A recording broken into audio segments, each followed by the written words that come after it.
Hello everyone, welcome to class number 91 of the chapter Programming using C++.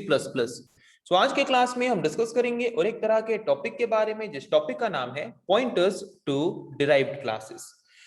ये pointers to derived class क्या है उसके बारे में आज की क्लास में हम डिस्कस करेंगे। तो चलिए शुरू करते हैं डिस्कशन। तो जैसे कि हम जानते हैं पॉइंटर क्या है। पॉइंटर एक ऑब्जेक्ट है जिसको यूज करके हम क्या कर सकते हैं, एक पर्टिकुलर क्लास के ऑब्जेक्ट के एड्रेस को पॉइंट कर सकते हैं। डिराइव्ड क्लास क्या है, जैसे कि हम इनहेरिटेंस वाले कॉन्सेप्ट को पढ़े हैं कि इनहेरिटेंस में हम एक नया क्लास क्रिएट कर सकते हैं एग्जिस्टिंग क्लास के प्रॉपर्टी को यूज करके। तो जो नया क्लास हम क्रिएट करते हैं उस नए क्लास को हम बोलते हैं डिराइव्ड क्लास, और जो क्लास पहले से होता है जिस क्लास के प्रॉपर्टी को हम यूज करके नया क्लास क्रिएट करते हैं उस क्लास को हम बोलते हैं बेस क्लास। ओके, यहाँ पे अगर हम एक पॉइंटर को यूज करके, किसका पॉइंटर यूज करके, बेस क्लास के पॉइंटर को यूज करके अगर हम एक डिराइव्ड क्लास के ऑब्जेक्ट को पॉइंट करते हैं तो उसको हम क्या बोलेंगे, pointer to derived class. If by using the pointer of a base class, if you are pointing to the object of a derived class, then this is called pointer to derived class. Okay, तो suppose यहाँ पे एक base class है, base class का नाम मैंने दिया है base, उसका मैंने एक pointer create किया p, यहाँ पे उसके बाद एक चाइल्ड क्लास है। ओके, चाइल्ड क्लास का मैंने ऑब्जेक्ट क्रिएट किया obj। तो अगर पेरेंट क्लास के या फिर बेस क्लास के पॉइंटर को यूज करके हम डिराइव्ड क्लास के ऑब्जेक्ट के एड्रेस को अगर हम पॉइंट कर रहे हैं तो इसको हम क्या बोलेंगे, pointer to derived class. Okay, तो अगर हम एक बेस क्लास के पॉइंटर को यूज करके डिराइव्ड क्लास के ऑब्जेक्ट के एड्रेस को पॉइंट कर रहे हैं तो उस पर्टिकुलर बेस क्लास के पॉइंटर के थ्रू हम बेस क्लास के डाटा मेंबर्स, मेंबर फंक्शंस को एक्सेस करने के साथ साथ हम क्या कर सकते हैं, डिराइव्ड क्लास के एड्रेस को भी, डिराइव्ड क्लास के ऑब्जेक्ट के एड्रेस को भी पॉइंट कर सकते हैं।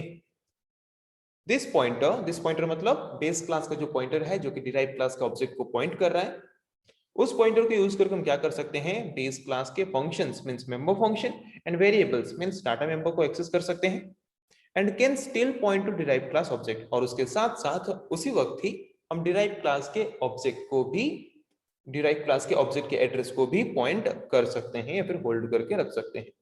बट बेस क्लास के पॉइंटर ऑब्जेक्ट को यूज करके हम डिराइव्ड क्लास के सिर्फ ओवररिडन फंक्शन को ही एक्सेस कर सकते हैं, उसके अलावा बाकी ना ही कोई डाटा मेंबर ना ही कोई मेंबर फंक्शन को एक्सेस कर सकते हैं।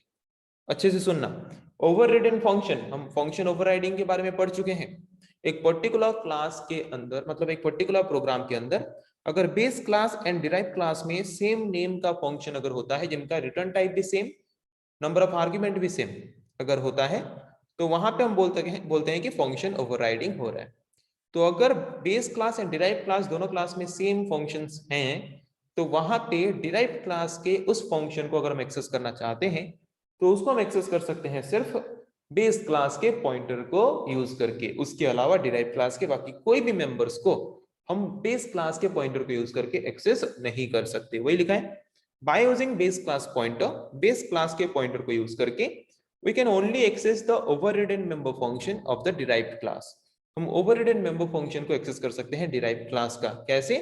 Bye making the function virtual, function को वर्चुअल डिक्लेयर करके। किस फंक्शन को? बेस क्लास के फंक्शन को।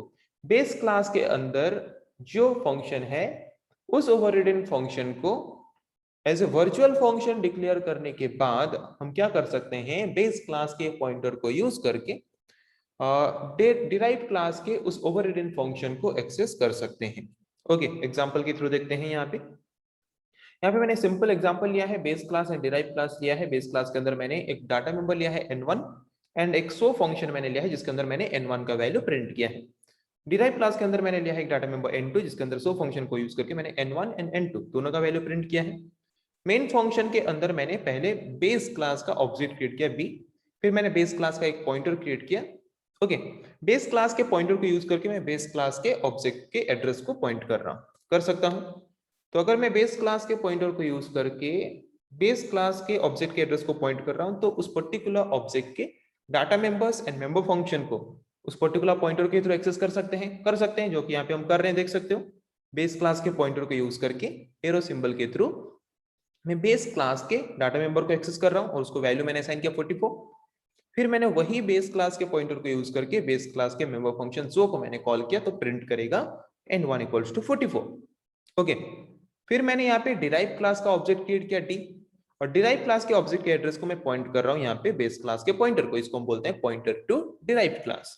If we are pointing to the address of a derive class object by using the pointer of a base class के pointer को use करके अगर हम डिराइव क्लास के ऑब्जेक्ट के एड्रेस को पॉइंट करें उसको बोलेंगे pointer to derive class. Okay, उसके बाद मैंने क्या किया, बेस क्लास के पॉइंटर को यूज करके n1 को फिर से वैल्यू असाइन किया 66। फिर मैंने यहाँ पे बेस क्लास के पॉइंटर को यूज करके सो फंक्शन को कॉल किया। तो ये जो सो फंक्शन को मैंने यहाँ पे कॉल किया तो ये किस सो फंक्शन को कॉल करेगा, बेस क्लास का या फिर डिराइव क्लास का? ऑफ कोर्सली जबकि पॉइंटर बेस क्लास का पॉइंटर है तो वो बेस क्लास के सो फंक्शन को ही कॉल करेगा। अगर हम चाहते हैं कि वो डिराइव क्लास के सो फंक्शन को कॉल करे तो यहाँ पे हमें क्या करना पड़ेगा, बेस क्लास को एज ए बेस क्लास के अंदर जो फंक्शन है उसको हमें वर्चुअल फंक्शन बनाना पड़ेगा। अगर हम बेस क्लास के अंदर जो फंक्शन है उसको वर्चुअल फंक्शन बनाते हैं बाय यूजिंग वर्चुअल कीवर्ड, तो वो क्या करेगा, अगर हम यहाँ पे उस पॉइंटर को यूज करके सो फंक्शन को कॉल करेंगे तो वो क्या करेगा, इसको कॉल करेगा, इस सो फंक्शन को कॉल करेगा जो फंक्शन डिराइव क्लास के अंदर है।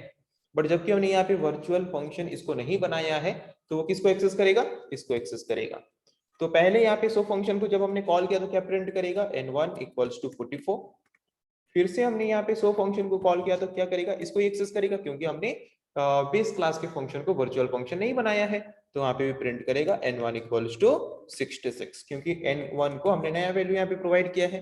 तो आउटपुट क्या आएगा, n1 equals to 44, n1 equals to 66। तो यहाँ पे आज के क्लास में हमने डिस्कस किया कि ये पॉइंटर टू डिराइव क्लास क्या है।